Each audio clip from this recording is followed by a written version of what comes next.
Anthony, what do you say we take a trip out to Scottsdale to visit what some might consider a baseball museum of sorts? Sure. So you might be asking what piece of baseball history lies in Scottsdale? Maybe Scottsdale Stadium, home of the Giants? Guess again. This time we're taking you to Don and Charlie's, an establishment that served the city of Scottsdale and the baseball community for 38 years until it closed its doors earlier this month. So where, when, and how did all this get started? Our Taylor Rocha caught up with Don Carson, the man behind it all, to find out. Meet Don Carson, a Chicago transplant who grew up in the restaurant industry. I'm just your friendly restaurateur.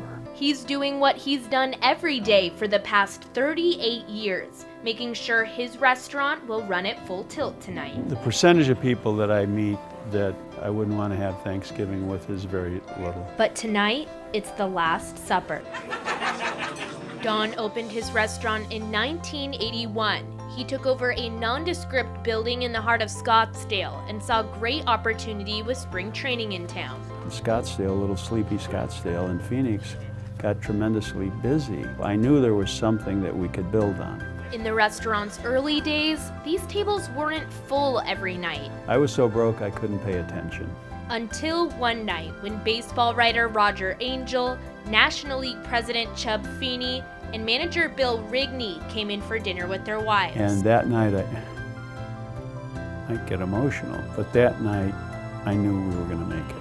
I knew that we were being accepted by the world of baseball, and it happened.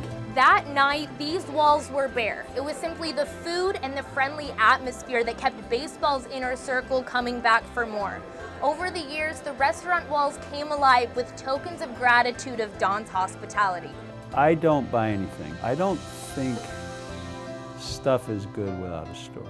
One of these stories includes a unique Sports Illustrated cover that took Don 6 years to get signed by Alex Rodriguez and Derek Jeter. You just have to be kind of tenacious. Did you ever think you'd have this many gifts? Did you ever think you'd have this many stories? Well, I like gifts. I'm a gift monger. And his restaurant walls were proof, littered with gifts that extended from ceiling to floor, making up his championship collection over 2,400 miles from baseball's Hall of Fame in Cooperstown. He never took any of it for granted. When you start out, you don't have any. Nobody wants to be on the wall. And now people find it flattering and they want to be on the wall. And I want them on the wall. When people kind of accept you've become the gold standard for the spring training hub, then your whole life changes. Perhaps the most valuable of those collectibles, 33 baseballs signed by Hall of Famers from Babe Ruth to Sandy Koufax.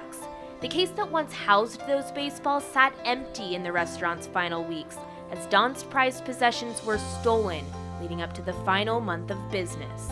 For 35 years, people have been able to come in and be that close and take a picture and see all of them together. Whoever did it, they've ruined happiness for a lot of people. With those baseballs and the other hundreds of pieces of memorabilia, the restaurant doubled as a miniature sports museum, and a great one at that. That's Charles Barkley's shoe. But Don's bread and butter has always been his hospitality. Don Carson's been wonderful to the Arizona Fall League over the years. He took a genuine interest in the players, would offer them meals when frankly they didn't have any money to buy meals. If you came here and Don wasn't working that night, it's like it was a big letdown. So Don was what made this thing go. The family get-together was here. Family. It's a word Don uses to describe the 82 people that worked with him. Yes, with him, not for him. I don't know if you've noticed in our conversation that I say with, I don't say for. I already know that I'm the boss. To his kids, as Don likes to call his staff, the parting words were simple. One of the things that I started telling them is that they're part of a history. So many have considered Don family for years, including former Major League Baseball Commissioner Bud Selig, who dined at the restaurant for one final time, and even had his favorite chopped steak named after him on the menu. We were here at least a couple of times a week, and Don is like family, and it's a very sad night for me, I don't mind telling you. But now, as Don takes a step back from his 38-year overnight success, He's looking forward to being there for the family of his own. One of the biggest reasons I'm doing it is I haven't seen my grandkids in San Francisco since Thanksgiving. In Don and Charlie's final frames, the community wrote letters, called, and as you'd expect, made dinner reservations. Don never expected his walk-off would be greeted with this kind of fanfare. I didn't do this for appreciation. I did it because I love my craft, and that's making me a little sad. You're not standing in a stadium and hitting a home run and people are going crazy. You're just here trying to satisfy people and make them happy. While Don closes the door on Don and Charlie's, his game isn't over. He's considering reopening the restaurant in a smaller fashion.